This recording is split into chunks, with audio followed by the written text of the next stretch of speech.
Ok. Pode iniciar, professor. Então, durante esses 50 anos, o Brasil tem muito de se orgulhar do seu PNI. O PNI ele é criado em 1973, portanto, em plena ditadura militar, para resolver a questão da varíola, para resolver a questão da poliomielite. Em 77, ele elabora o seu primeiro cartão de vacinação com 4 vacinas, gente: BCG, sarampo, pólio e DPT. Então, era um calendário com 4 vacinas que tinha em 77 e foi o primeiro calendário nacional. Isso foi muito importante.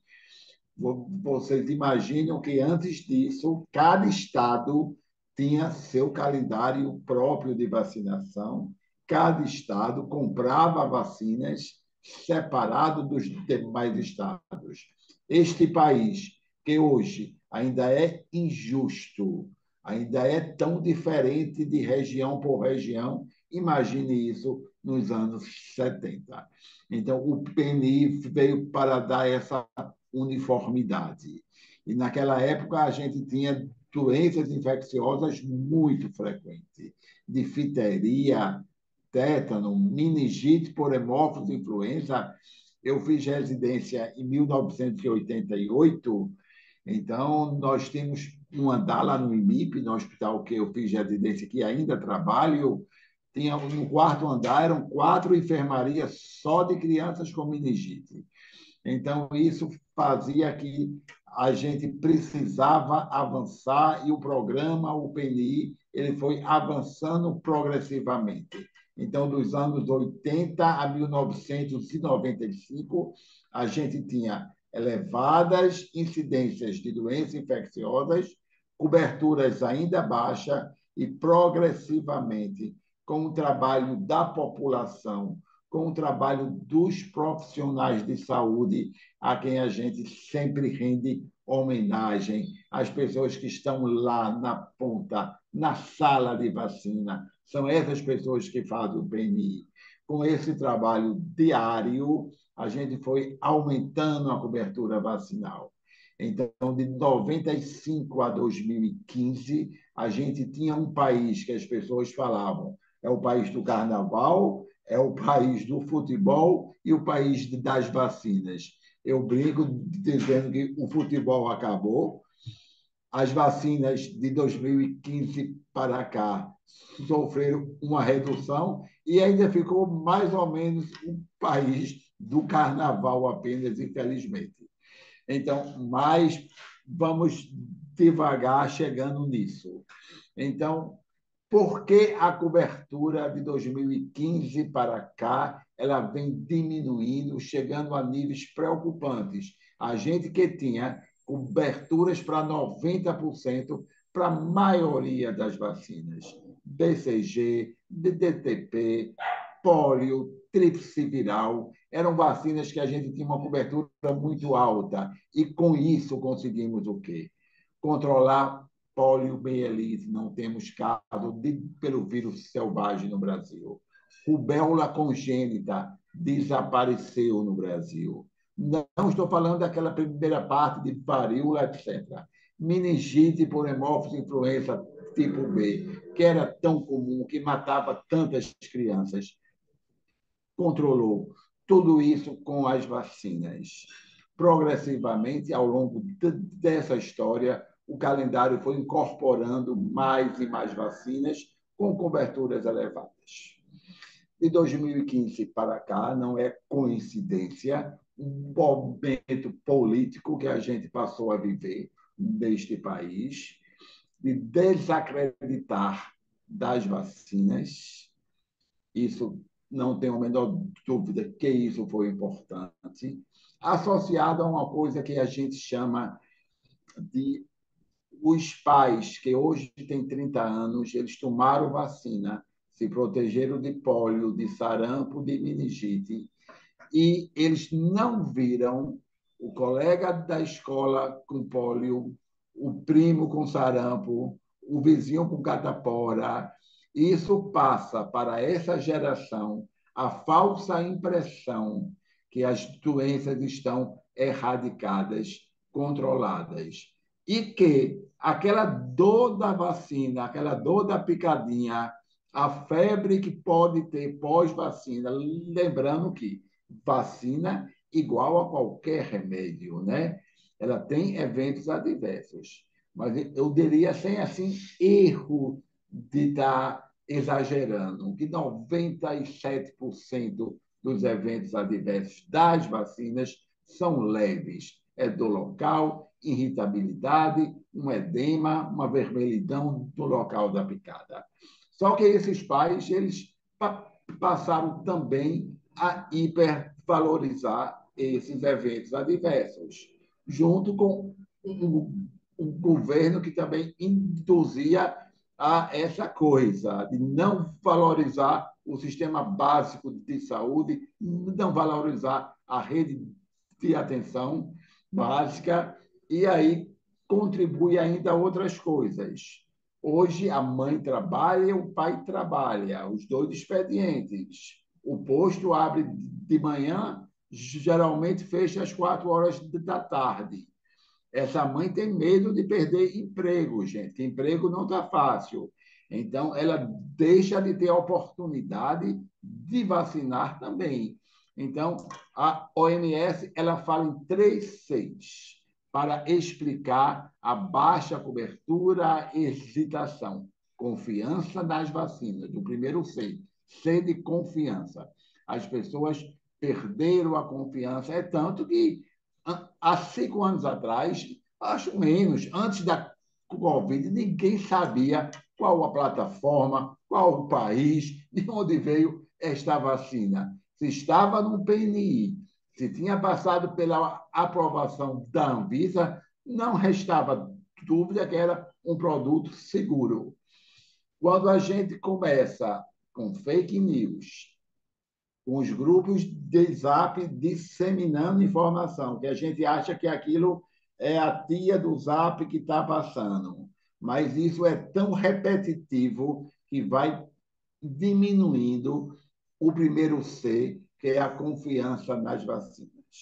O segundo C é a complacência. É isso, é achar que a doença não mais existe, né? É achar que isso vai acontecer com o meu vizinho, mas não comigo, que eu sou imune, meu filho é imune, e que aquela dor da vacina, aquele evento adverso, aí tem todas as medidas, né? Mercúrio, autismo, tudo que já foi desmentido, a gente evita até falar sobre esse assunto, porque quando a gente relembra passa uma possibilidade de alguém achar que isso é verdadeiro, né? Mas a complacência é exatamente achar que não precisa mais tomar porque a doença não mais existe. E, por fim, o terceiro C é a conveniência, né? A gente sempre diz que a vacina tem que estar onde o povo está. E se o povo não está conseguindo levar seu filho em horário regular, a gente tem que aumentar este horário dos postos para até às 19 horas, e não é às custas do funcionário, né? Do que já está lá.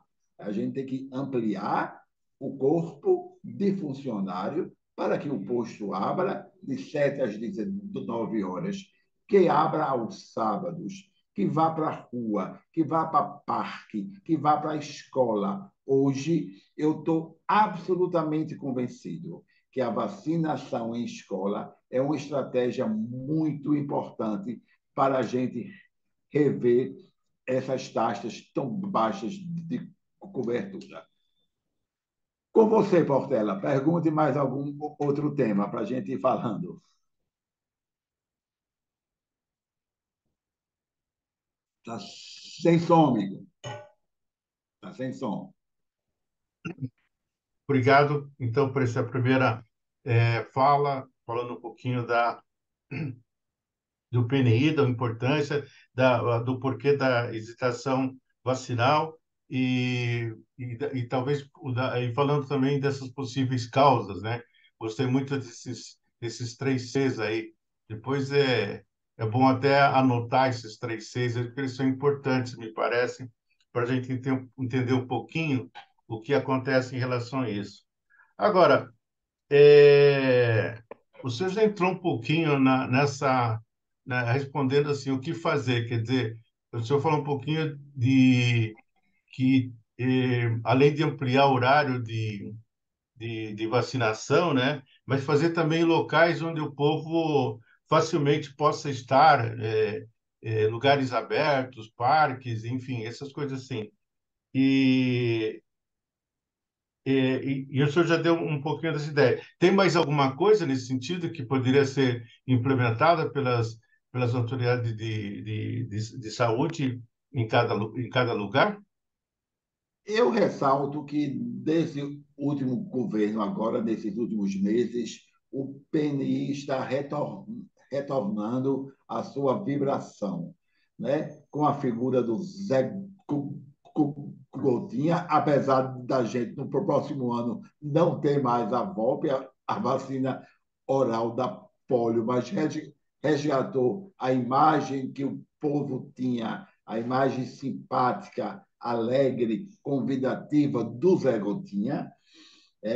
E a gente, esse PNI atual, está fazendo o que eles estão chamando de microplanejamento e macroplanejamento. Eles estão indo em cada região, em cada grande cidade, para ver naquela região, naquela cidade, qual a melhor estratégia.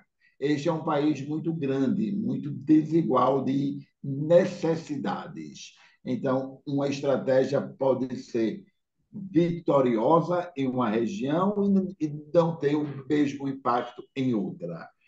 Mas eu acredito que algumas coisas são universais. Então, a escola, eu volto a insistir, que é importantíssimo a vacinação em escola. Não para obrigar a só se matricular se tiver o cartão atualizado. Eu sempre digo que a coerção não é o caminho para nada. O caminho é a comunicação. Imagine a gente punir duplamente esta criança. Ela não foi imunizada porque o seu pai não vacinou. E nós não vamos permitir que ela vá para a escola, que ela aprenda por causa disso. Então, é uma dupla punição para uma criança indefesa. Não é esse o caminho.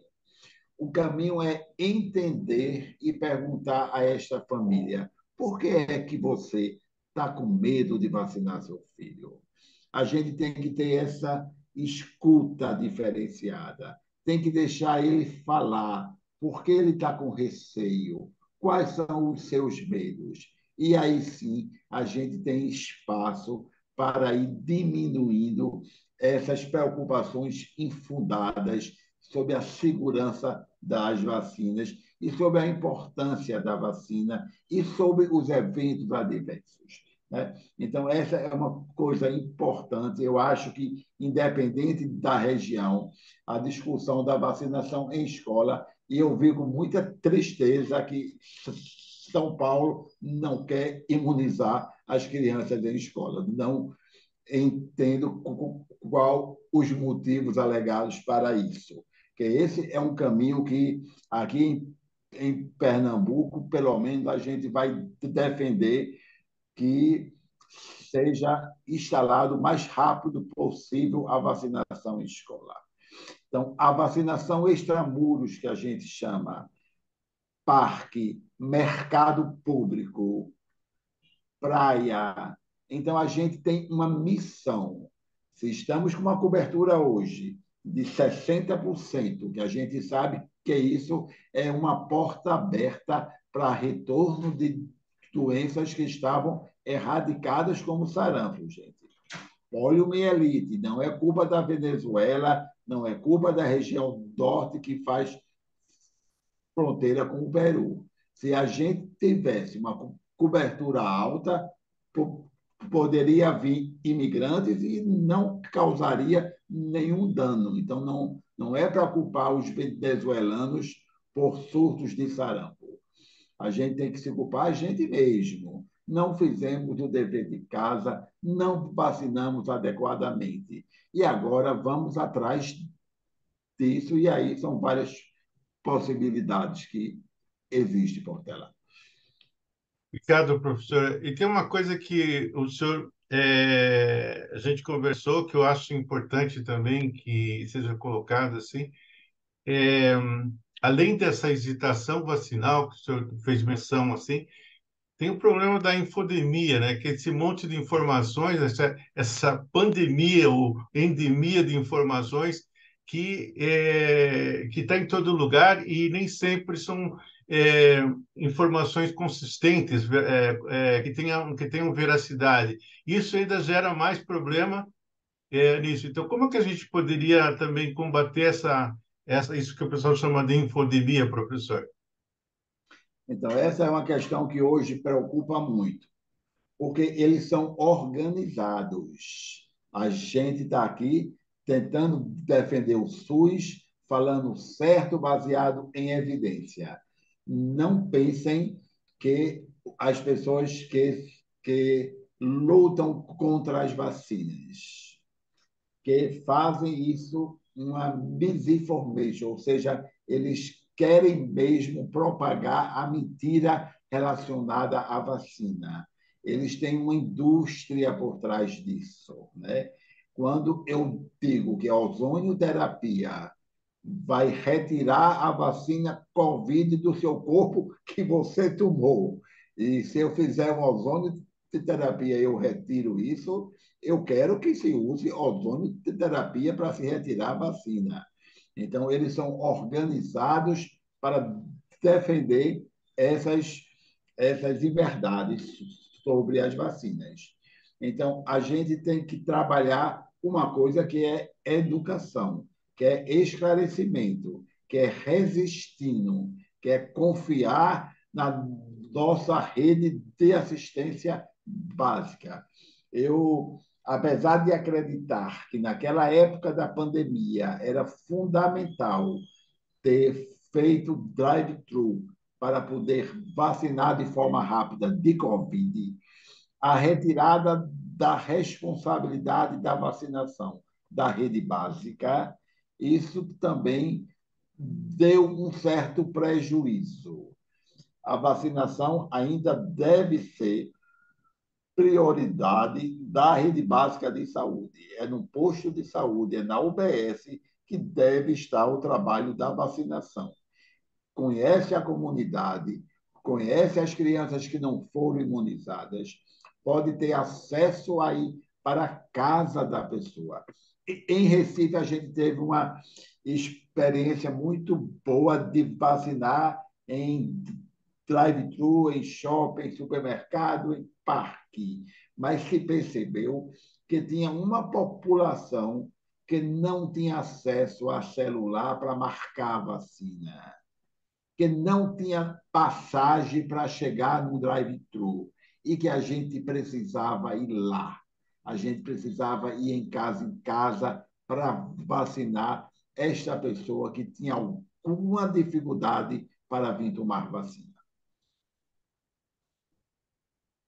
Ok.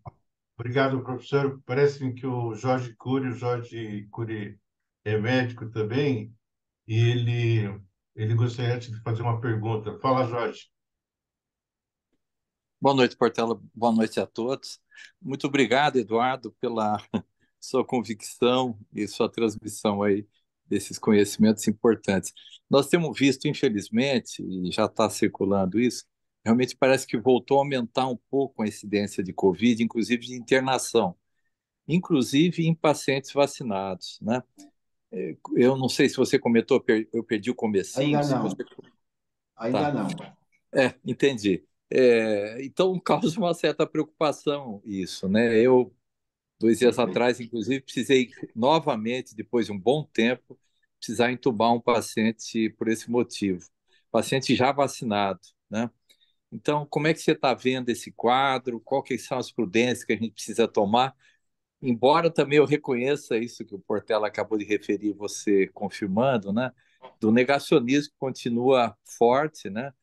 muita gente colocando os senões e riscos das vacinas, embora o risco-benefício da vacina seja extremamente favorável, né, como você bem colocou. É isso, obrigado. Então, eu acho um assunto sempre palpitante, né? A Covid, e eu confesso que dentre as vacinas é uma que eu gosto mais de estudar e trabalhar com ela. Vamos lá. Então, vacina Covid ela veio com esse aprendizado, diferente da vacina do sarampo, que é uma vacina de vírus vivo, que eu tomo esta vacina em 2 doses e eu não tenho sarampo, nem leve nem grave. As vacinas Covid de qualquer plataforma, RNA mensageiro, que é a que a gente tem hoje, vetor viral, inativada, elas protegeram de Covid grave. Se a gente está aqui hoje com a pandemia no mundo controlada, a gente voltou ao trabalho, voltou à escola, voltou à convivência, isso aconteceu pelas vacinas. Entretanto, ela tem uma característica muito importante. A imunidade humoral ela cai rapidamente 4 a 6 meses após a última dose da vacina. Associado a isso, o SARS-CoV-2 é um bicho traiçoeiro. Ele tem mutações. Graças a Deus que a última grande mutação foi em novembro de 21, na África do Sul, com a variante Ômicron. Lembre que a gente tinha Delta, Gama, Alfa, chegamos na Ômicron. Da Ômicron de novembro de 21, portanto, vai fazer 2 anos. Surgiram as subvariantes da mesma Ômicron. BA4, BA1, BA2, BA5, tudo subvariante da Ômicron. O ano passado, primeiro semestre de 2023, XBB passou a ser a subvariante da Ômicron que contaminou o mundo inteiro. Então, a variante que circulou no primeiro semestre de 2023 foi a XBB. Tínhamos 2 coisas. Sabíamos que a população mundial tinha sido extremamente infectada, então a imunidade por doença ajudava. As pessoas tinham tomado 2, 3, 4 doses de vacina. Então, mesmo que os anticorpos desapareçam, a gente tem algo que não se mede só em pesquisa, que é a imunidade celular. Ela é quem protege das formas graves, dos internamentos, dos óbitos. Quando as pessoas tomavam 2, 3, 4 doses da vacina e dizia, mas eu peguei Covid mesmo tendo tomado vacina. E eu perguntava, você foi internado? Você foi para a UTI? Não, tratei em casa, fiquei bem rapidamente. Então, agradeça de ter tomado 2, 3, 4 doses da vacina.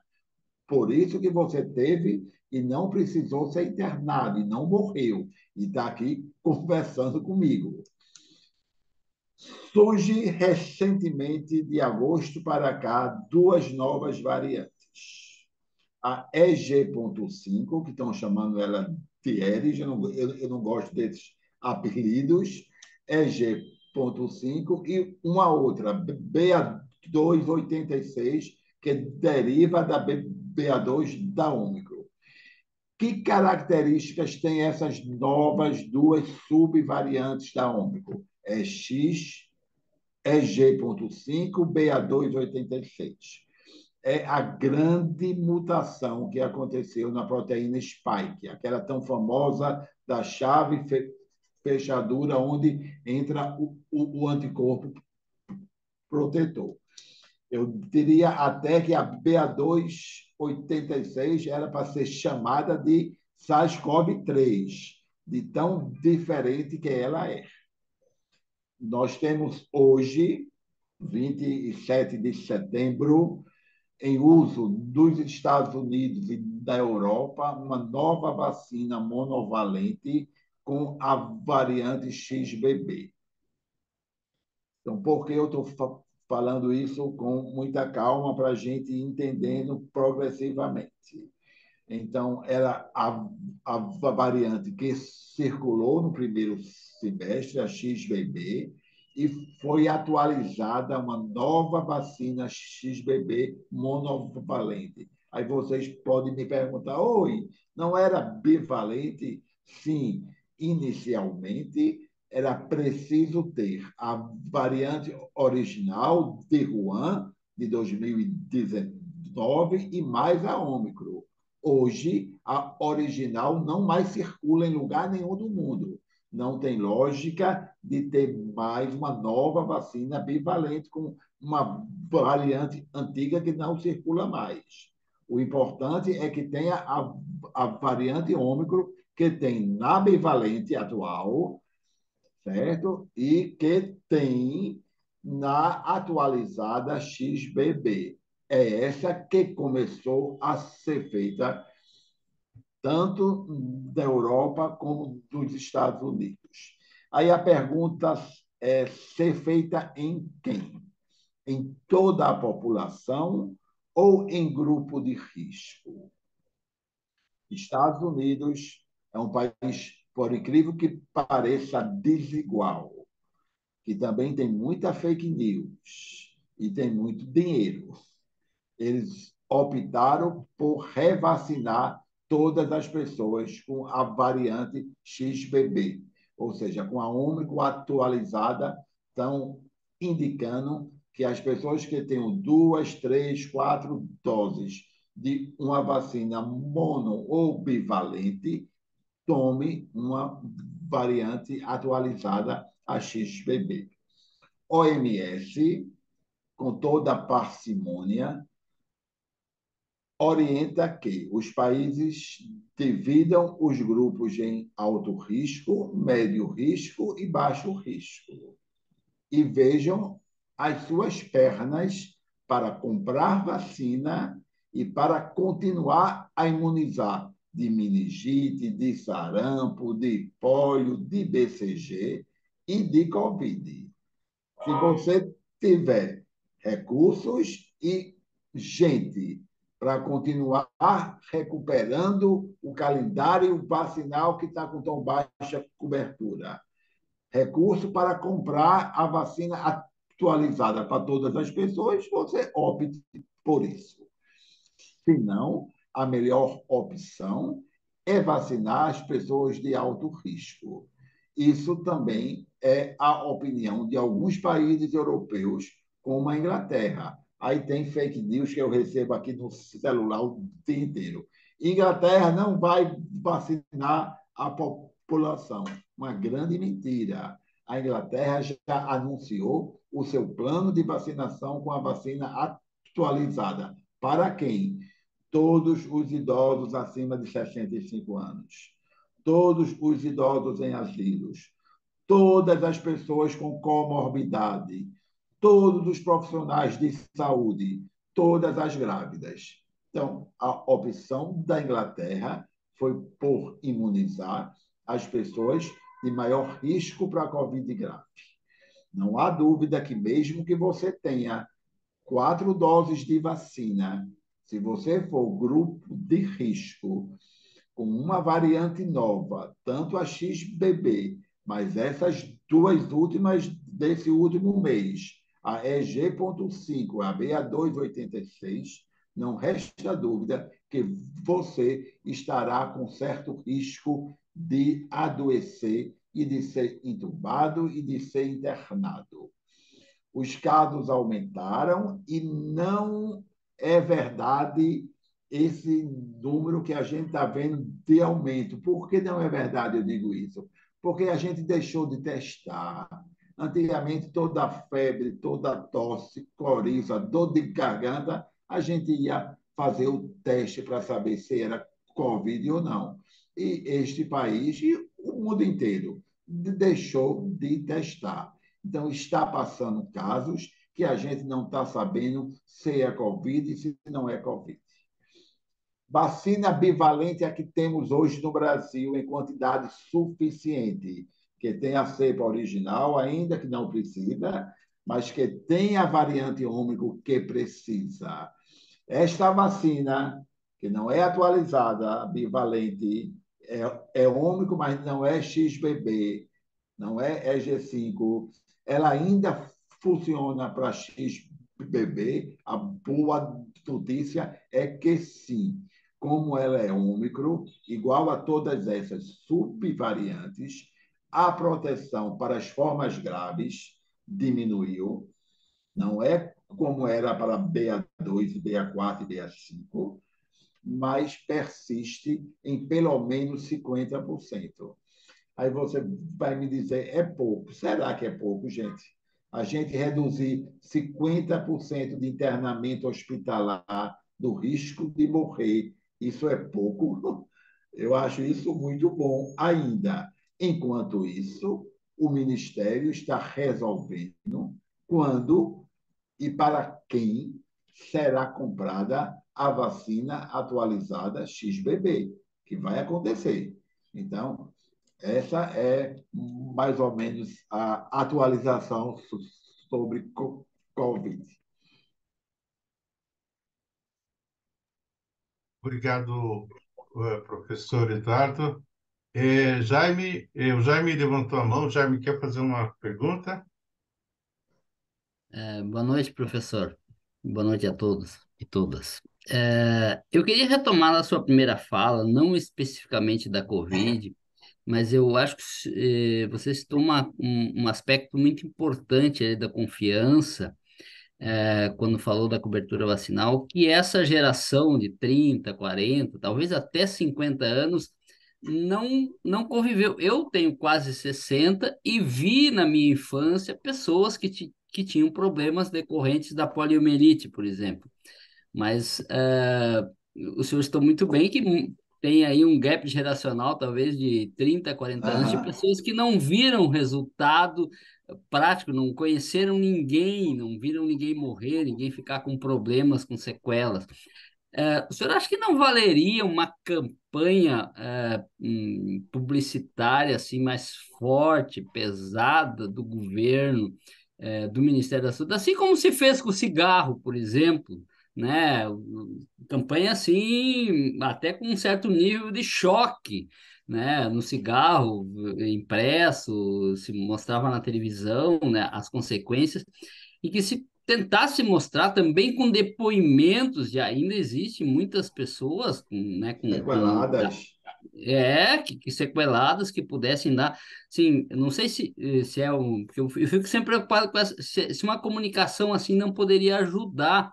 E claro, também deveria haver também aí com as secretarias estaduais, com os municípios, um trabalho conjunto nisso, me parece que aí é um pouco mais difícil. Mas você não acha válido que o Ministério tomasse um pouco esse tipo de atitude, de Acho campanha? sim, Jaime. Eu compartilho do mesmo pensamento seu. Eu acho que não adianta a gente estar dizendo vamos vacinar a gente que é importante, não. A gente precisa ser mais convincente de chegar e é ter tempo para ouvir esta pessoa que não quer que o seu filho tome vacina, para poder explicar, e também campanhas de mídia mostrando as sequelas da polio, mostrando quantas crianças morriam de meningite, de difteria, de tétano neonatal, morria muito recém-nascido de tétano neonatal. E isso tudo ficou em um passado pelas vacinas. Se a gente deixa de vacinar, a gente abre a porta para o retorno em pleno 2023, voltar a ter as doenças que tinha há 40, 50 anos atrás.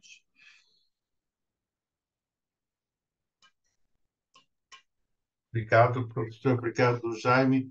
Olha, gente, é o seguinte, a gente não vai ter um momento específico de perguntas, assim, podemos até no final, assim, mas como esse é um bate-papo também, aqueles que acharem que devem fazer alguma pergunta dentro daquilo que a gente... Não tem problema, porque o nosso roteiro é justamente esse, entendeu? Então, Uhum. se sinta à vontade, né, professor? Eu, exatamente, eu até prefiro esse bate-papo informal, a gente vai conversando sobre todas essas questões tão importantes. Ok. Fascina e apaixonante. Tereza, vai. Então, ficou só uma dúvida, não sei se eu consegui entender bem. Então, quem recebeu todas as doses da vacina, a bivalente, inclusive, que foi a última que a gente teve, uma vacinação em massa, é, pode se considerar, então, protegido dessas novas variantes. E Por se, 4 a 6 meses, Tereza. Por 4 a 6 meses. então, terão que ter novas vacinas, novamente serem vacinadas, de preferência com a nova que estão surgindo aí, que ainda não temos no Brasil. De 4 a 6 meses, a gente ainda tem uma boa proteção, certo? Especialmente para as formas graves. População de baixo risco, abaixo de 60 anos, sem comorbidade, provavelmente com o passado imune anterior e as vacinas que tomaram, provavelmente, estou falando provavelmente, porque a gente precisa ver o desempenho epidemiológico dessas variantes muito recentes agora. Mas provavelmente uma pessoa mais jovem, sem fator de risco, talvez ainda esteja protegida.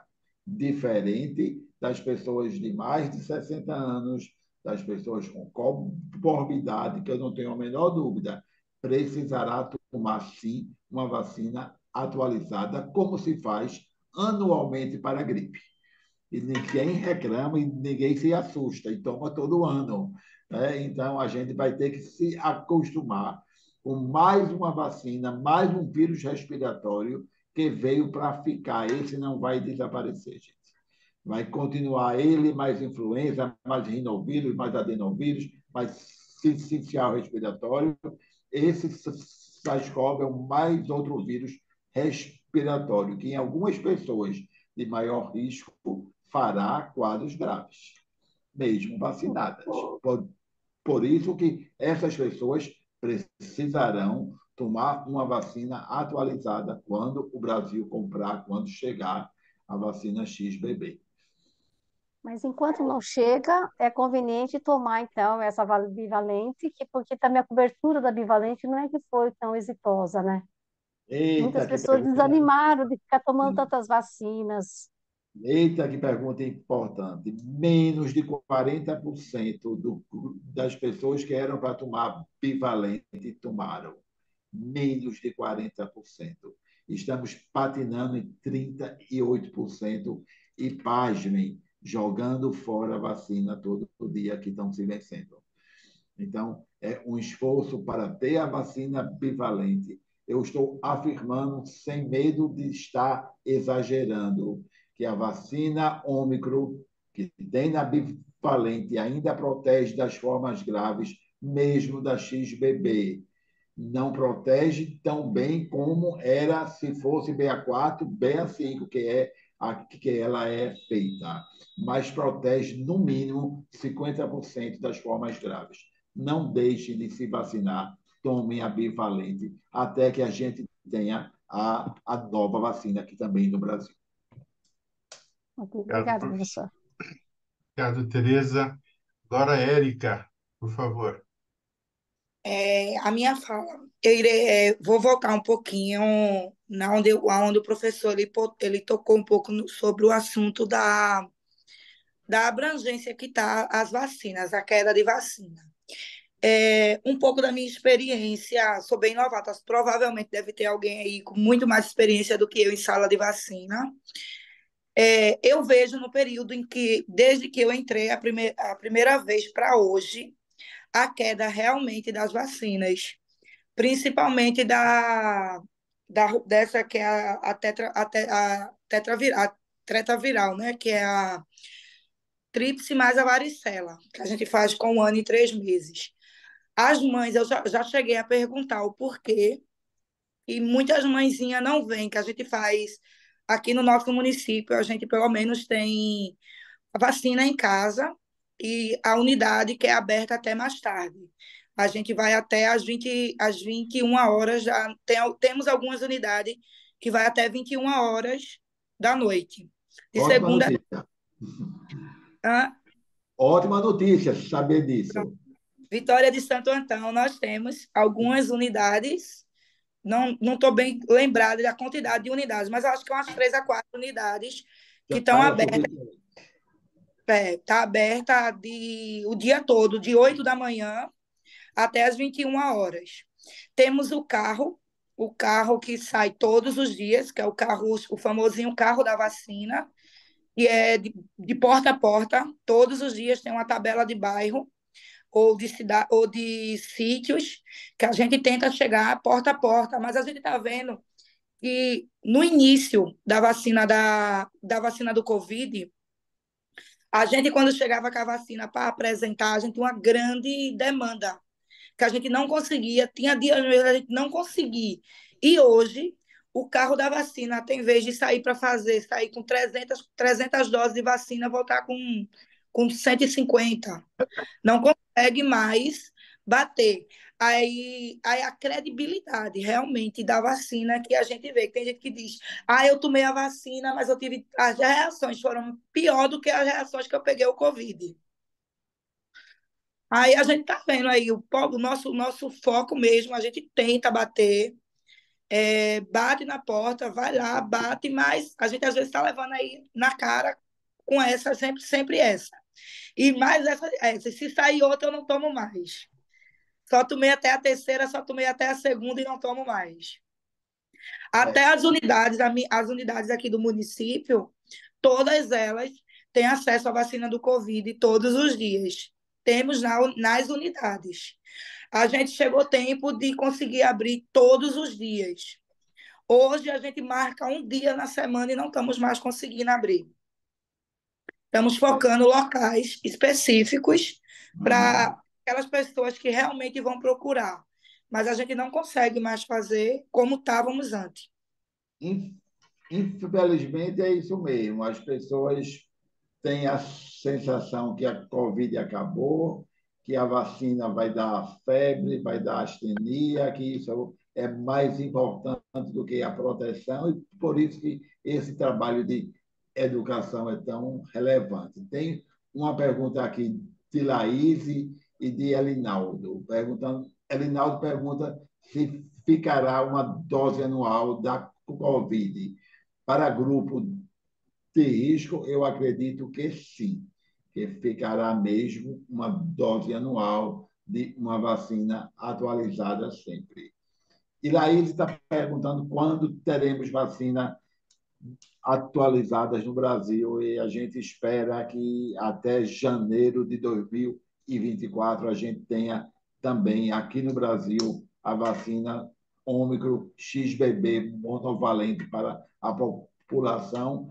E pergunta também sobre o uso de máscaras, né? Eu fiz até um post esta semana no Instagram sobre o uso de máscara em ambiente hospitalar. Então, isso não é para ser retirado. Hoje a gente tem evidências que o profissional de saúde tanto se contamina como contamina os pacientes. Em hospitais, as máscaras vieram para ficar. Na minha opinião, elas precisam continuar em hospitais, em serviços de saúde, o uso de máscaras. Na população em geral, essa é uma certa controvérsia se, na ausência de surto, de epidemia, né, só com esses casos de aumento, se deveria retornar ao uso de máscaras. Eu sou um defensor das máscaras por ser uma medida efetiva de baixo custo, que não causa mal a ninguém e aumenta a sua proteção individual. Se você vai para um ambiente de maior exposição, não é?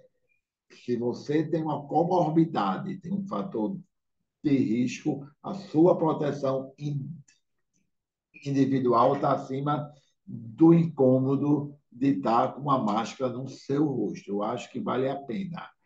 Mas a gente precisa realmente acompanhar essa epidemiologia. E para acompanhar bem, esta epidemiologia, precisamos retornar à testagem. Precisamos saber como está a circulação atual em outubro do SARS-CoV-2 também no Brasil. Portela. Ok. A gente está caminhando um pouquinho para os finalmente, mas antes de chegar lá, eu tenho aqui uma questão que a gente tinha conversado também, que o senhor poderia abordar para a gente, e a inclusão de outras vacinas no PNI. A gente falou um pouquinho da vacina pneumônica, né? Que outras vacinas podem ser incluídas, né? Eu vi alguma coisa da herpes também, né? Zoster, eu não sei direito o nome assim, mas eu li alguma coisa. É. E então essa inclusão, professor, como que vai se dar no PNI? Vamos lá. Então, tudo em vacina gira em torno de custo-efetividade, né? Este é um país continental, com 38 mil salas de vacina, com mais de 200 milhões de habitantes. Quando a gente discute a inclusão de uma determinada nova vacina, a gente tem que ter recursos financeiros, né? Mesmo que fora água, fora saneamento básico, a melhor ação custo-efetividade em saúde são as vacinas. Estima-se que para cada $1 investido em vacinação, a sociedade economiza $10. A relação é de 1 para 10.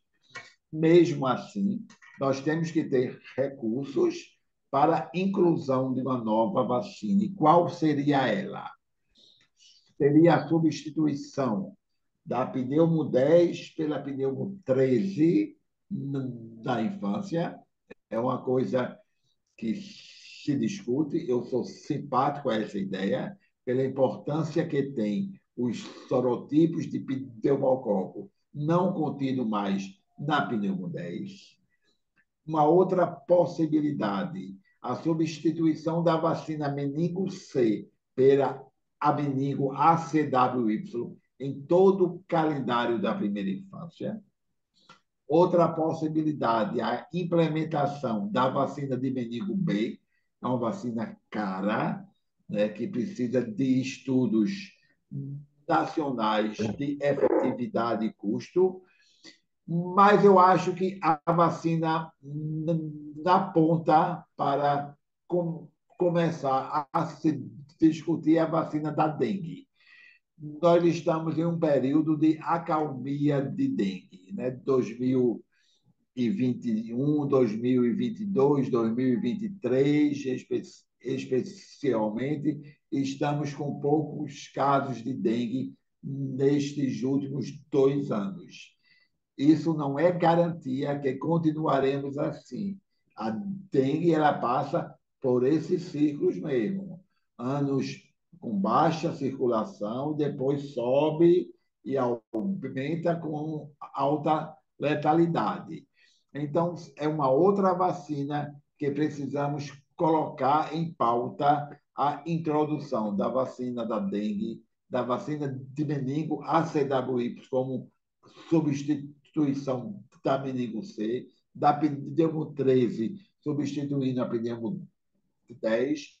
Então, são questões que estão colocadas em pauta.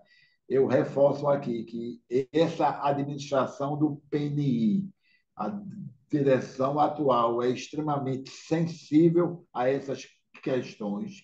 Estão sendo criados grupos específicos para discussão de incorporação. Eu tenho fé que a gente vai incorporar alguma dessas aí que eu comentei.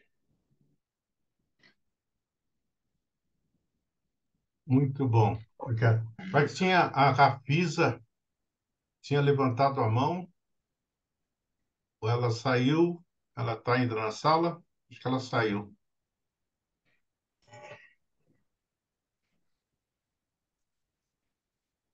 Aqui tem pergunta do Júlio Carneiro. Em termos políticos, foi composta harmonia na gestão do SUS?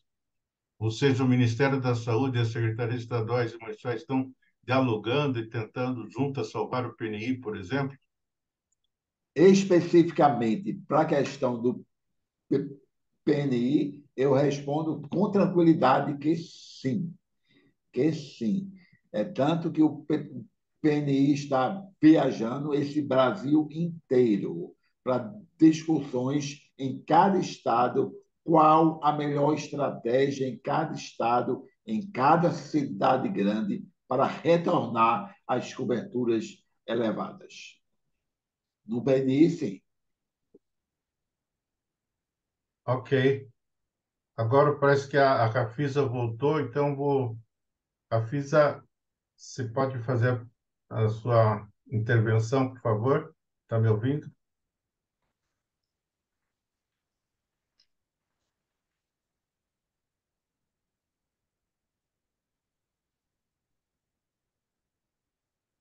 Rafisa Acho que ela desistiu de perguntar, Portela. desistiu, né? Ok. Bom, gente, acho que a gente. O que eu tinha, assim, daquelas coisas que tinha elencado um pouco para a gente conversar, né, professor? Acho que a gente conseguiu abordar todas as coisas. Se ninguém mais tiver alguma outra questão a ser colocada, em primeira mão, quero agradecer a oportunidade de ter conversado com o senhor sobre todas essas questões que estavam que estão um pouco no nosso dia a dia. A gente vê com tristeza essa questão da, da baixa adesão à vacinação. Eu acompanho isso no OBS, onde eu sou conselheiro, então a gente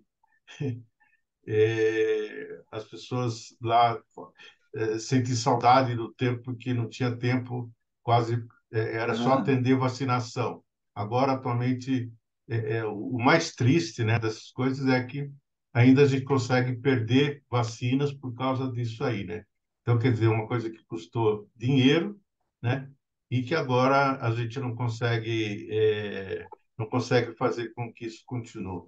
Então, eu acho que realmente a gente precisa de concordo um pouquinho na linha do Jaime, de alguma coisa muito forte, no sentido de que a gente consiga fazer com que as pessoas sintam a necessidade da vacinação, né? Primeiro, para proteção própria, depois também porque isso protege também aquele que está ao seu lado. Quer dizer, então, é uma coisa de uma escolha coletiva, né? Cada vez mais a gente precisa pensar assim no coletivo, não tanto na minha, não só na minha, em mim mesmo, né?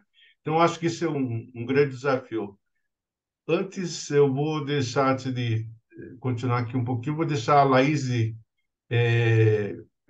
fazer a pergunta. A Laís amiga do professor, foi ela que conversou com o professor Eduardo para que estivesse aqui hoje. Queria agradecer a Laís por essa mão que ela deu para a gente, nos trouxe o professor novamente para conversar. Laís, pode falar. Oi, Portela, boa noite. Boa noite, doutor Eduardo Jorge. Primeiramente, muito obrigada, né, por ter aceitado o nosso convite. Mas eu queria dizer ao doutor Eduardo assim, eu tenho meu esposo tem um estado grave de saúde, né? Ele vive em home care e eu nunca deixei de usar máscara. Então, aonde eu vou, seja no trabalho, seja em todos os ambientes, no meu prédio, no elevador, eu uso máscara por amor a ele. Mas às vezes as pessoas não entendem. Então, muitas vezes as pessoas perguntam: por que você está usando máscara? Então, assim, aí eu digo, eu sempre respondo: por amor ao meu esposo, que tem um estado de saúde grave, que a imunidade dele é baixa. Mas eu percebo que às vezes as pessoas não compreendem, assim, e é como se criticassem. E aí eu queria ouvir do doutor Eduardo Jorge a importância de quem cuida de um paciente assim com a imunidade baixa, né? De continuar usando máscara, não só imunizar o paciente, a gente se imunizar e também ter os cuidados por amor a ele. Nesse sentido que eu queria perguntar.